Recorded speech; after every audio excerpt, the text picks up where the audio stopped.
அந்த அறிவிப்பால் அன்ப தருவாளே சின்ன அறிவிப்பும் இன்று சுடுவாளே நீயும் தும்மிடி தும்மிடி ஆயுசு நூறாக என் உயிர் உன்னோட பத்திர சொத்தாக என் பார்வை உன்னோடு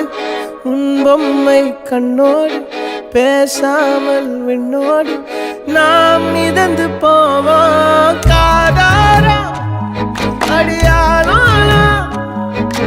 நான் தாங்க மாறோடு